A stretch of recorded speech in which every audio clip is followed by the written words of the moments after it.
One reoccurring staple in modern-day cinema is the premise involving an angered main character exacting revenge on his or her foes. We often see something along the lines of a loved one being murdered during some sort of robbery or gang violence.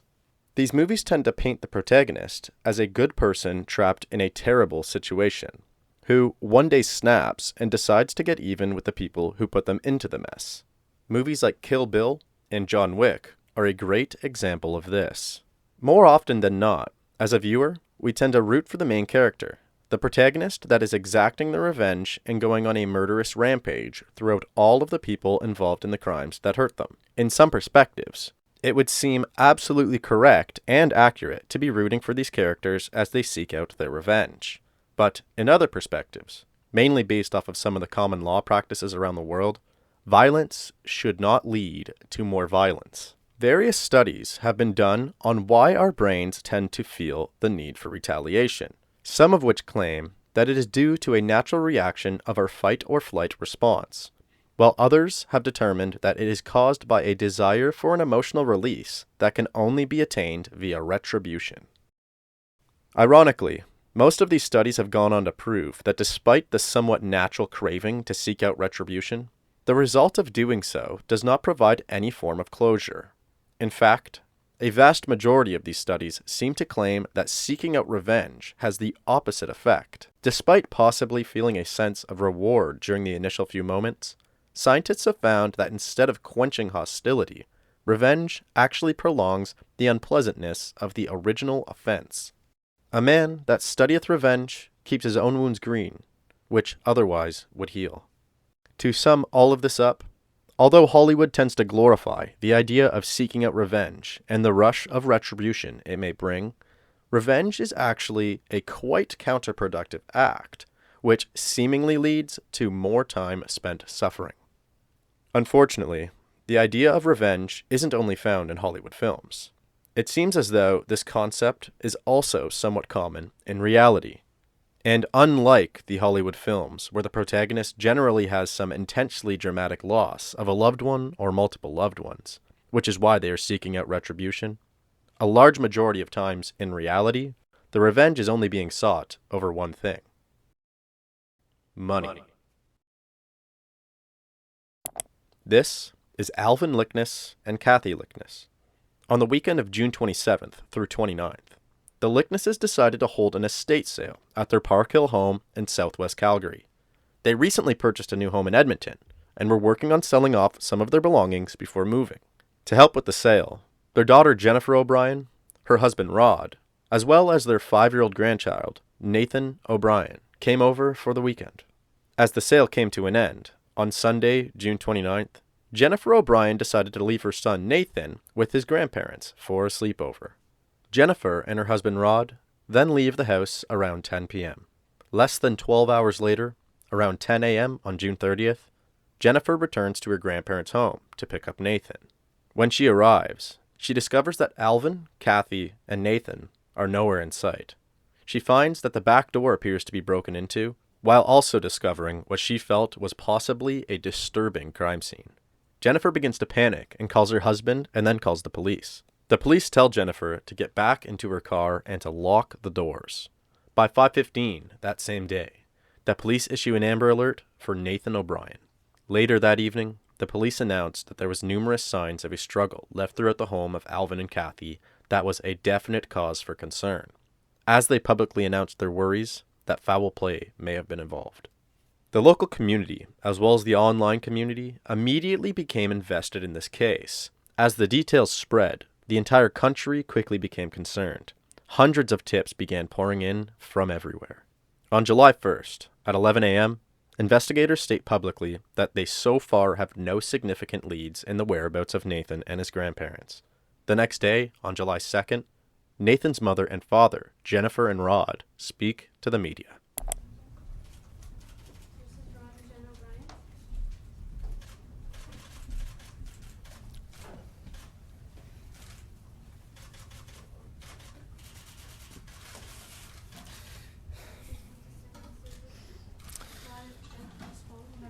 Okay.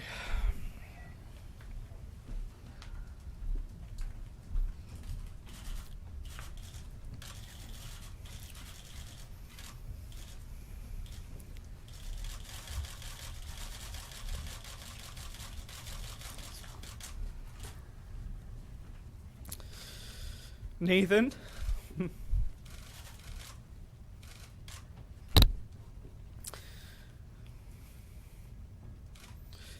Your mom and dad, Luke and Maximus, and your whole family loves you to every star and back. Nathan? You are our superhero right now, and we're gonna bring you home very soon.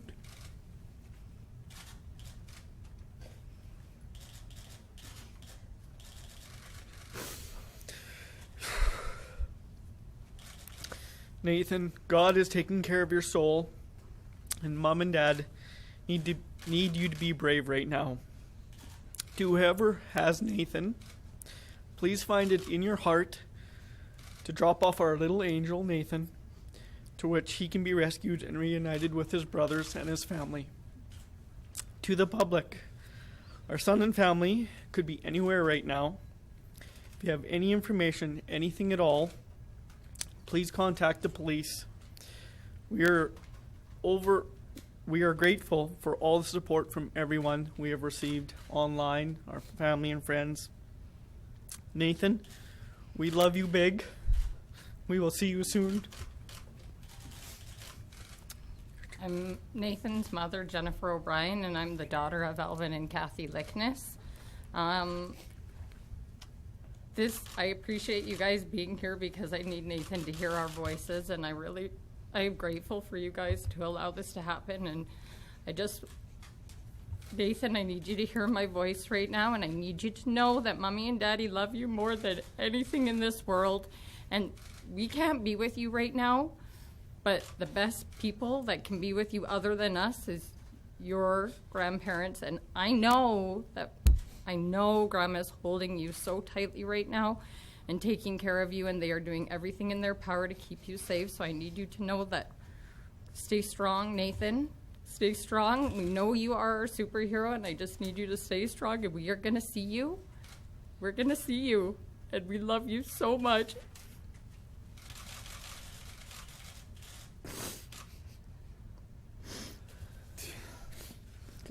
Thank you. Thank you. Thank you for everybody's wishes and everybody's support throughout this investigation. After spending the following days searching for anybody who may have attended the estate sale at the Lickness residence, on July 4th, the police then release surveillance footage of a truck that appears to have been in the area the night that Nathan and his grandparents went missing. They quickly identify the driver and speak with him about the incident. They did not release his name at this point. Later, also on July 4th, the Calgary police release more details about the state of the Lickness home from the night that the family went missing. Is this now a homicide investigation? It's still a missing persons investigation. We're hopeful that we'll find these individuals, these family members, alive. So based on the amount of, I'm assuming the forensic exam was blood, you believe that it's still possible these people are alive? I can't go into details of what we found in the residence, and we're continuing to assess that information. I can tell you there was a violent incident in the residence. We're continuing to assess that information, but we're still hopeful we'll find these individuals alive. And do you know yet who that violent incident was against, whether it was the That's child? part of our assessment of the scene. We have sent evidence up to the forensic crime lab, and we're anxiously awaiting the results of those examinations. How long does that usually take? It can take anywhere up to several months, but we're expediting the analysis of these exhibits. So what do you think for time? It could be several days to a week. Sometime over the next 48 hours, investigators release even more details regarding the state of the Lickness residence when they discovered it. They found pools of blood on the bed, on the pillows, on the cabinets, on the floor, as well as drag marks that traveled from the bedroom through the hallways, down the stairs, and out the door. One of the most disturbing finds was a handprint on a closet door that appears to have been sliding downwards. This handprint was very small, and is predicted to be that of 5-year-old Nathan O'Brien's.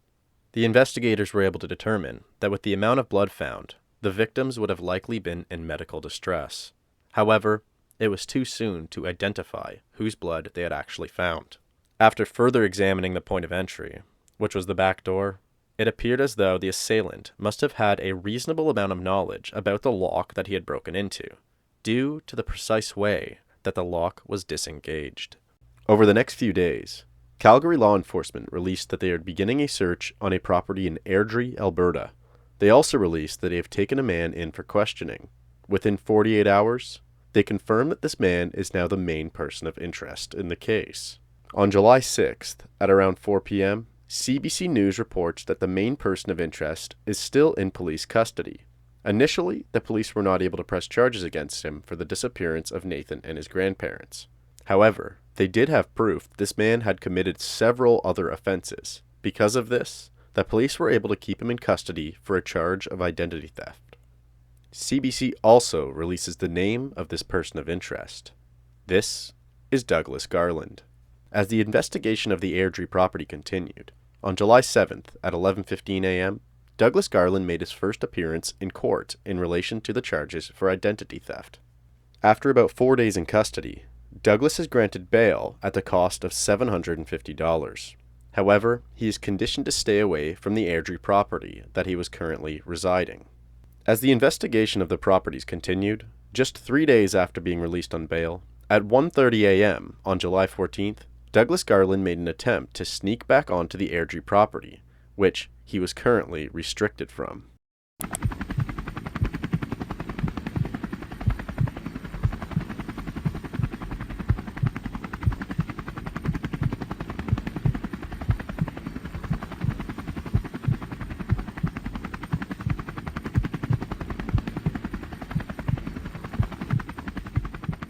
Unfortunately for Douglas, but fortunately for everybody else, the police were seemingly ready and waiting for this attempt, with a police helicopter monitoring the entire property. Douglas was then taken back into custody and charged with 2 counts of first-degree murder as well as 1 count of second-degree murder.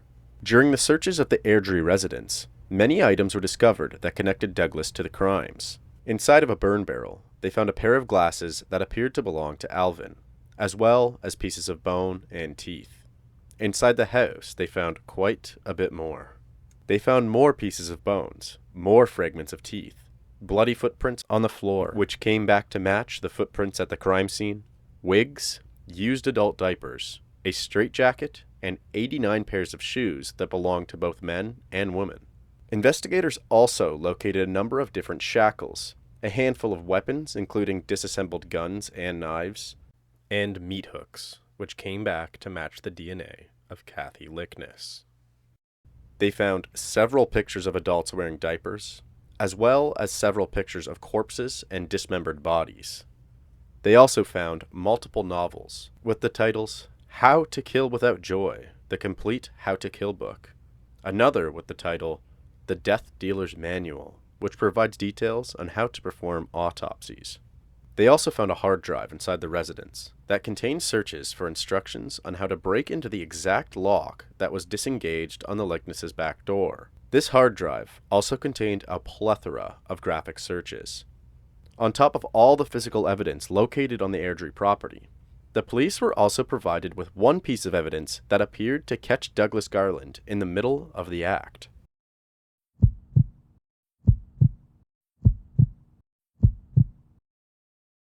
On July 1st, at approximately 9:30 a.m., a surveyor's plane, which was flying over Airdrie, Alberta, programmed to take a picture of the area below it every 3 seconds, flew directly over the Garland property.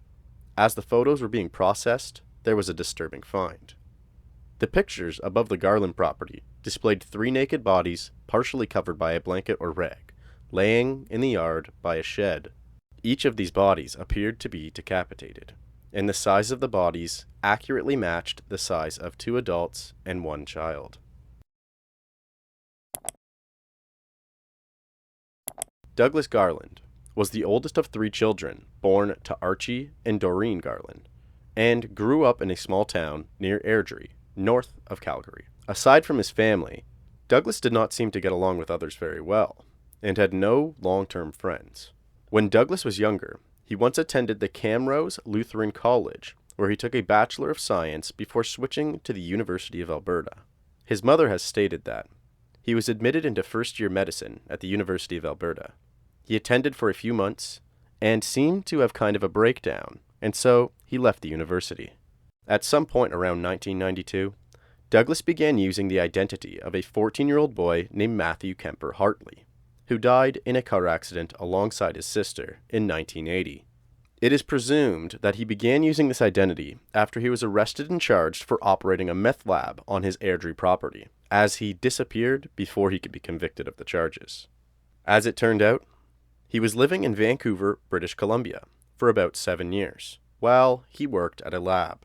He was eventually laid off and began collecting unemployment under the stolen alias. However, in January of 2000, Garland was sentenced to 39 months in prison for the drug trafficking charges. Douglas only ended up serving about 6 months of his sentence before being released based on the evaluation that he was mentally ill. He was also given lenience due to the lack of any violent offenses. It was stated that his mental health seemed unstable and that concerns regarding mental issues have contributed to the property offenses, and close monitoring by a psychologist and psychiatrist will be required. Later, in 2000, another review was performed and indicated beliefs that his mental health had stabilized. As of 2014, the year of the murders, Douglas Garland was known as a family friend of the Licknesses, as Douglas's sister Patty Garland was dating Alvin's son Alan Lickness. It was actually Patty who called in Douglas's truck to authorities when she saw his truck on the news. After speaking to some of their relatives and combing through prior business paperwork, all of the pieces began to fall together. Alvin Lickness worked in the oil business in Alberta for many years, and at some point in 2006, Alvin was attempting to engineer a pump that would help separate oil from water. While Alvin was remarkably knowledgeable in most aspects of this project, he also found himself needing help from somebody with a better understanding of the electrical side of things. So Alvin went on to ask for assistance from Douglas Garland. Douglas participated for a short while and provided Alvin with some of the answers to his questions. Sometime in 2007, Douglas became distant from the project. Alvin would continue to reach out, but Douglas no longer responded. After another year of engineering and testing, in September 2008, Alvin patented the pump. The patent was approved almost 2 years later, in March of 2010. Over the following 4 years, Douglas became more and more enraged with the situation, feeling that he did not receive the notoriety or compensation that he deserved for his involvement. Due to these factors, it is believed that Douglas Garland went on a downward spiral for the years between his involvement in the project and the subsequent murders. He read more and more books regarding the act of killing, as well as researched the best ways to dispose of the bodies. It is believed that he began forming disturbing fetishes and eventually found himself obsessed with the idea of exacting his revenge. Some 1,400 exhibits were collected. Calgary police say by far that is the most evidence ever collected in an investigation, all of which is the jury's job to consider. Douglas Garland's trial began in January of 2017. He was originally facing 2 first-degree murder charges and 1 second-degree murder charge in relation to the murder of Nathan O'Brien. However, by the time that the trial began, the second-degree murder charge was changed to a first-degree murder charge as well. Douglas Garland remained still and emotionless through the entirety of his trial and stuck to a plea of not guilty. After a very graphic and heart-wrenching trial, Douglas Garland was found guilty of all 3 charges on February 16, 2017. Douglas was sentenced to life without parole for the maximum of 75 years. There was applause in a Calgary courtroom today as convicted triple murderer Douglas Garland was sentenced to life in prison. It will be 75 years before the 57-year-old will be able to apply for any kind of release, meaning Garland will die behind bars. While the family of 5-year-old Nathan O'Brien and Alvin and Kathy Lickness say justice was served, they express their profound grief and loss. Ina Sadhu reports. I remember sitting at our family supper table for the first time, only able to focus on the empty chair. Jennifer O'Brien said there is and there will always be a missing space in our lives. It's been 2.5 years since her 5-year-old son Nathan was murdered. Now his family found the strength to stand up in front of the man who killed their loved ones and tell a judge about their unbearable loss. I still hurt and ache. Some days I am angry. Some days I just cry, and other days I feel like a superhero knowing I am choosing to continue my life. Nathan would have been 8.5 years old today. His dad, Rod, with tears running down his face, said he is constantly asked by his 2 other sons, why did Nathan die? I have no answers to give my sons, questions of why they can never see Nathan again or why they can't grow up with their best friend. Months before he was killed, Nathan asked Rod about going to heaven and what it was like there. The last day he saw Nathan, he told him he loved him and to never forget that. Douglas Garland will spend the rest of his life behind bars.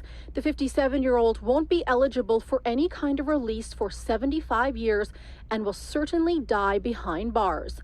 On Thursday, a jury found Garland guilty of 3 counts of first-degree murder. In June 2014, Garland attacked the trio in their beds, took them to his family farm where he tortured them and burned their bodies all over a petty grudge. Alvin's twin brother Alan said of Garland, "I thank God his family turned him in." In a statement read by the Crown, Alvin and Kathy's son Jeff said, "I lost everything I know and care about overnight." And daughter Nancy called Alvin a man of integrity, grace, and humility. Prosecutors said Garland's acts display a character of evil. You can't rehabilitate evil. Garland's lawyers say they anticipated the judge's sentence. Ina joins us live from the Calgary Court Centre. Ina, the judge had harsh words for Garland. Ian, Justice David Gates told Douglas Garland what he did was terror beyond ordinary human comprehension. He robbed Alvin and Kathy of their golden years and Nathan of his future. And he said Garland didn't offer any expression of regret or remorse when he had the chance to address the court today. Garland's sentence. Douglas Garland has attempted to appeal his convictions with absolutely no success.